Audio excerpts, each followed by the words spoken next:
Very good morning, one and all.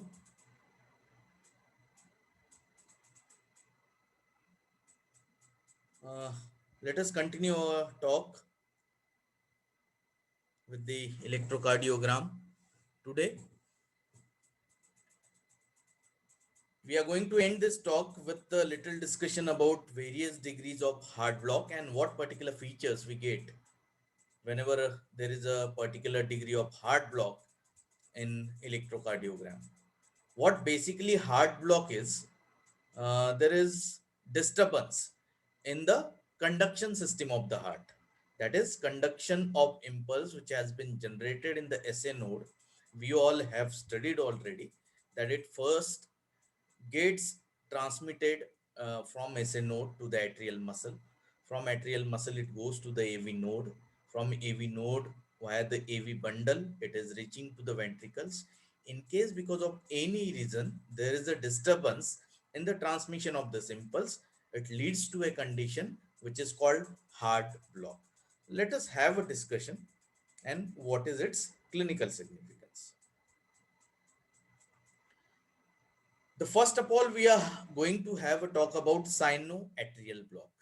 The name itself is suggesting, or the term itself is suggesting, cyanoatrial block. The impulse which is generated in the SA node and when it is passing from SA node to the atria. The block in the impulse conduction is somewhere within this pathway. Impulse from SA node is blocked before it enters atria. What it causes?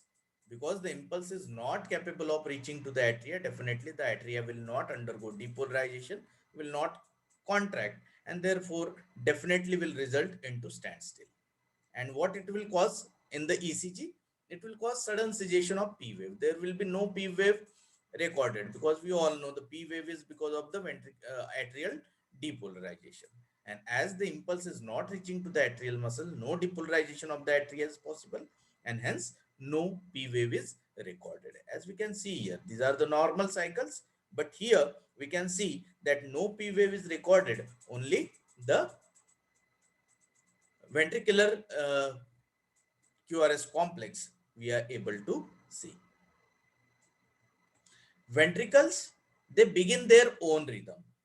Why? Because the impulse is not capable of getting transmitted from SA node to the atria.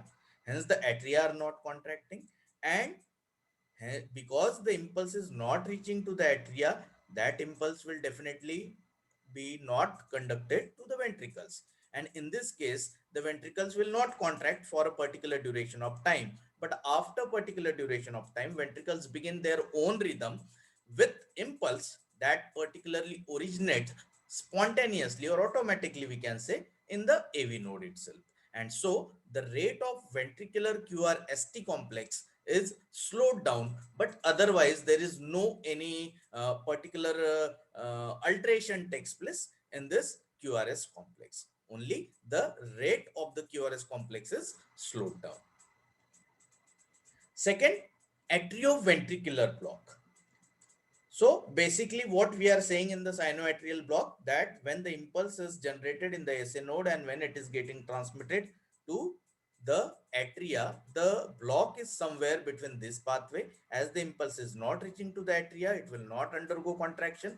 Because it is not undergoing contraction, there is no P wave and it will not be recorded into the ECG.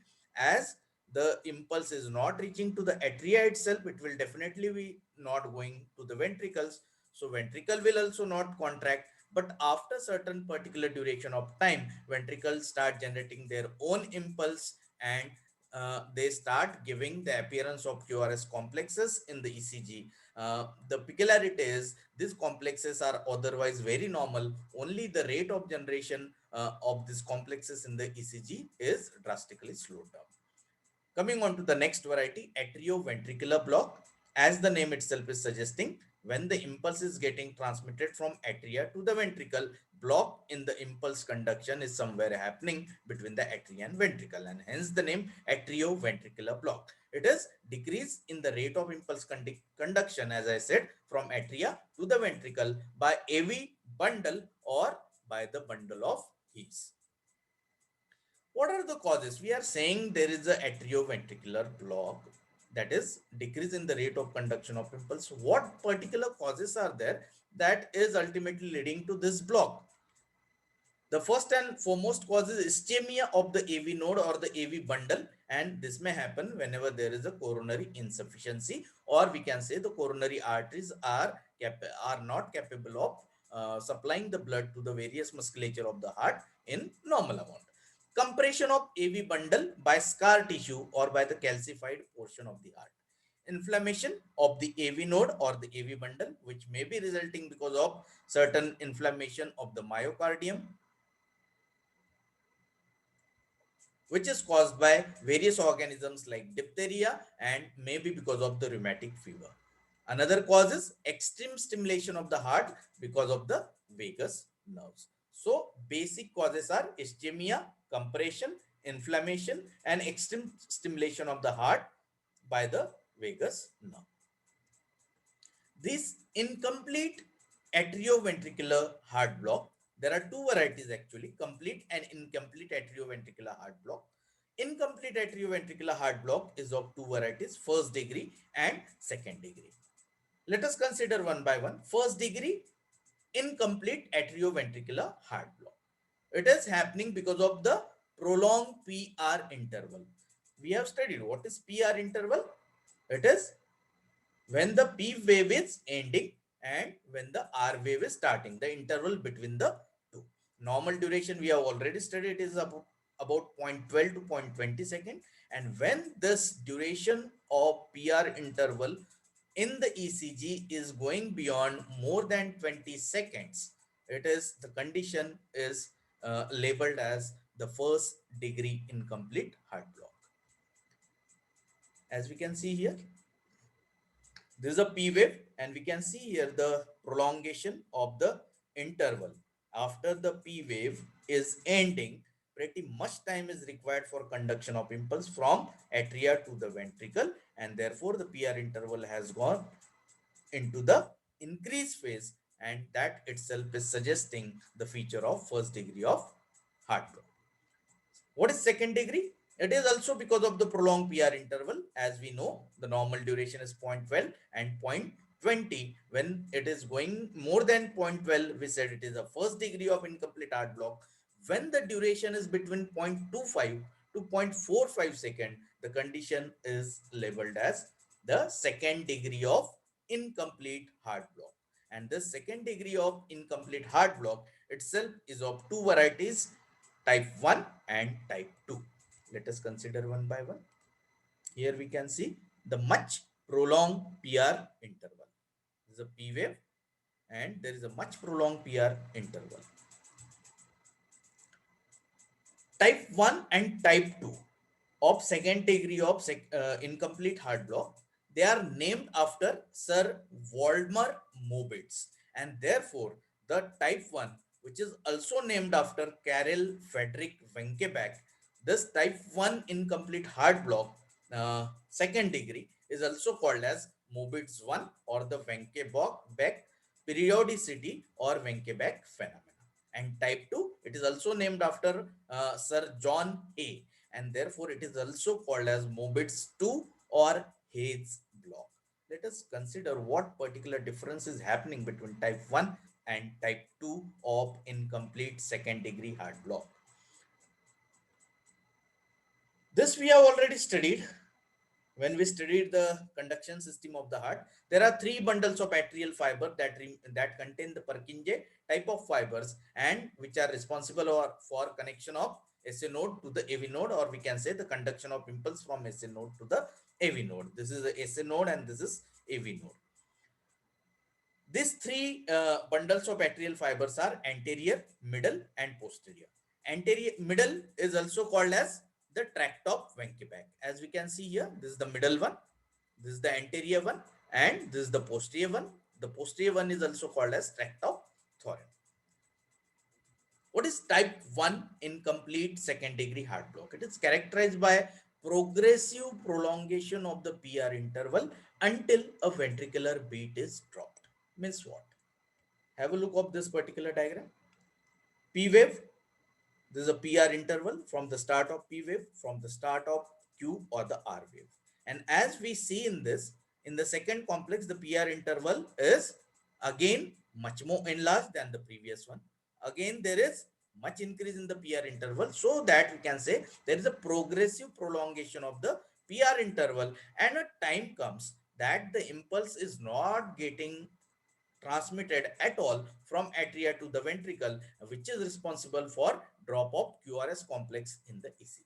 That means no ventricle is contracting as the impulse is not capable of reaching, and therefore, definitely the QRS complex, which is resulting because of the ventricular depolarization or the contraction, now will definitely be not recorded in the ECG. This prolongation, or we can say the progressive prolongation of the PR interval, is then followed by resetting of PR interval and the repeating of the abnormal cycle again. That means the cycle goes on. That is prolongation of the PR interval, droppage of the QRS complex, again the prolongation of interval till the QRS complex is getting dropped. Almost always, this particular condition is caused by abnormality of the AV node itself, usually seen in conditions like acute myocardial infarction, digitalis toxicity, and acute carditis. It is many of the time benign, or we can say that not that much severe that a specific treatment can be instituted in a patient. Coming on to the second degree of type 2 block, that is type 2 second degree incomplete heart block. All atrial impulses here are not conducted to the ventricles. A ventricular beat occurs in every 2 or 3 atrial beats. As you can see here, there is a first P wave recorded, no QRS complex. Again, there is a P wave recorded, and after this 2 P wave, the QRS complex is being recorded. Again, here after the 2 P wave, QRS complex is being recorded. A ventricular beat occurs in every 2 or 3 atrial beats, and if it is occurring every 2 atrial beats, the condition will be labeled as 2:1 block. And if it is occurring 3 atrial beats, after for the A1 ventricular complex, the condition will be labeled as 3:1 block, and so on. The conditions will be labeled. Usually, it is seen in acute cases of myocardial infarction and degenerative disease of the conductive system. It is caused by an abnormality of the bundle of His Purkinje system. It may require implantation of a pacemaker to prevent progression to complete heart block and the cardiac arrest.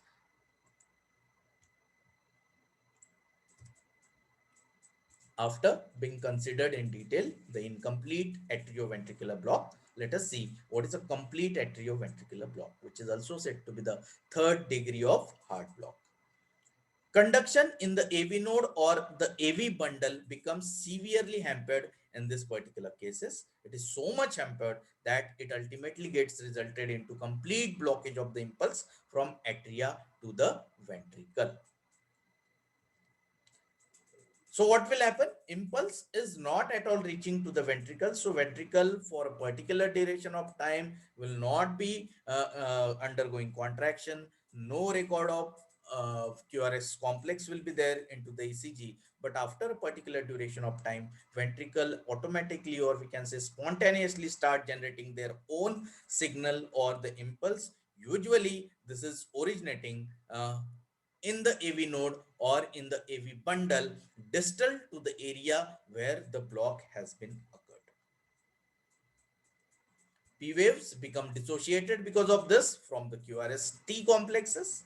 As we can see here, see the P wave, there is no QRS complex for this. Again the P wave, but here there is a QRS complex. See the after 3 P waves, the QRS complex is being recorded. Rate of rhythm of atria is about 100 beats per minute. Why?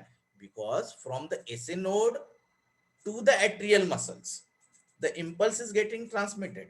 But from atria to the ventricle, the impulse is not getting transmitted. And therefore, when the atria is not capable of transmitting impulse to the ventricle remain standstill position for a particular duration of time, and after a particular duration of time the ventricles start generating their own impulse and start developing their own beating pattern, This beating pattern or beating rate of the ventricles is about 15 to 40 beats per minute. And this particular beat of the ventricle is labeled as idioventricular rhythm. There is a spelling mistake over here. Please note.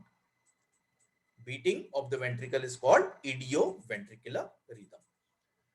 If we have understood this, that whenever there is block in the transmission of impulse from atria to the ventricle for a particular duration of time, the ventricles do not contract, but after some time there is generation of impulse taking place into the ventricular musculature itself, and because of which the ventricles start contracting. It started contracting, but the rate maintained is much below level than the atrial contraction rate, and this time it is about 15 to 40 beats per minute. If we have understood this, we'll come to know this particular syndrome called Stokes Addon syndrome, or the concept of ventricular escape. Sometimes with the AV block, total block comes and goes. And that is, impulse are conducted from atria to the ventricle for a period of time, and then suddenly the impulse are not conducted. This non-conduction of impulse from atria to the ventricle, it may be lasting for, say, for few seconds, few minutes, or few hours, even for weeks, even longer before the conduction returns to its normal level or to the normal limit.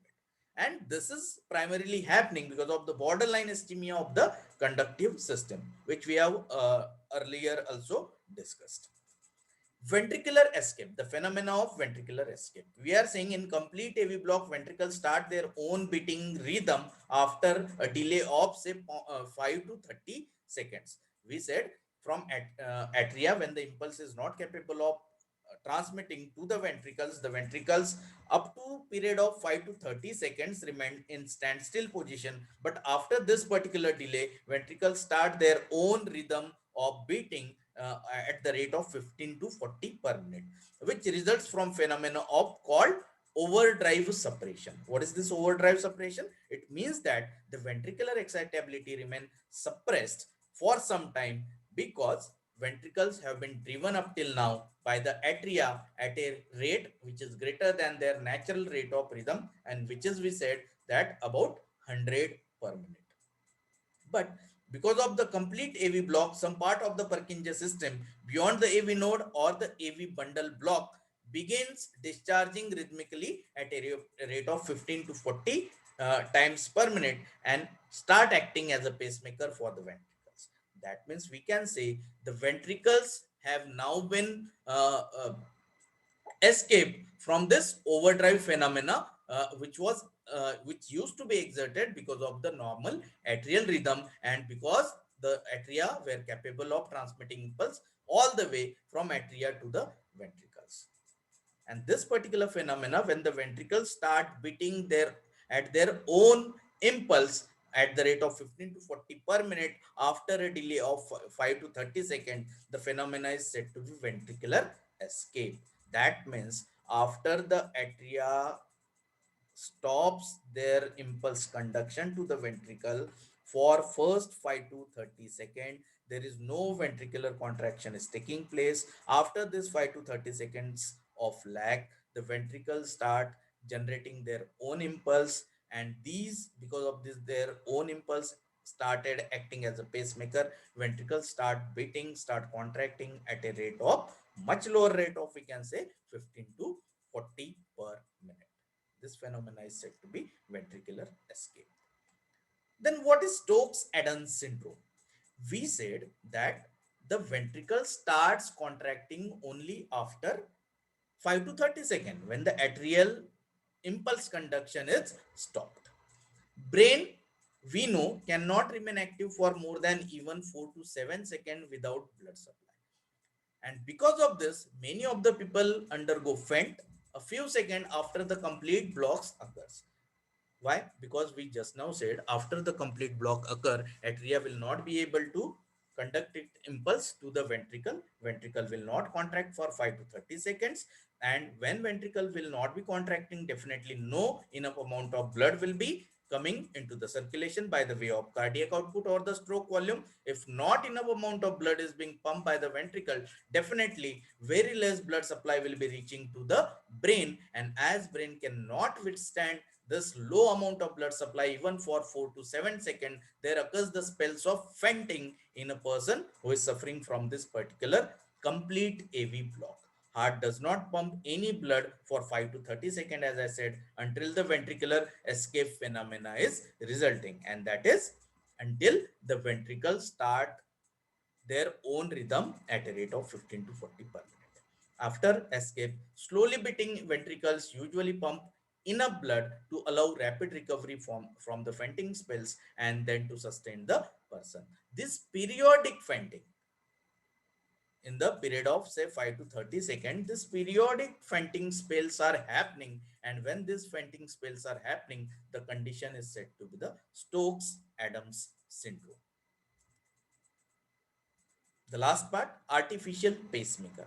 Sometime interval of ventricular standstill undergo very long. We are saying it is 5 to 30 seconds, but in some of the condition it goes very long, more than 30 seconds, that it becomes detrimental to the patient's health, or even is responsible for death of the person, because for a much longer duration of time the heart is not capable of pumping enough blood into the circulation.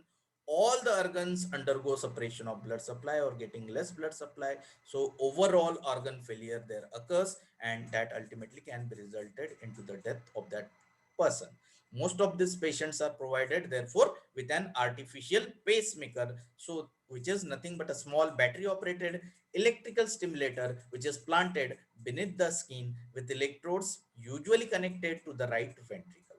The pacemaker provides continued rhythmical impulses to the ventricle so that the ventricular escape phenomena is happening at a repeated intervals, and there is no for longer duration standstill of the ventricle possible. Ventricle will keep on beating, will keep on sending their output to the arterial system, and no organ will be getting less blood supply. All the organ functions, all the mechanism system function will be happening normally, and thereby the person can be able to live its normal healthy life.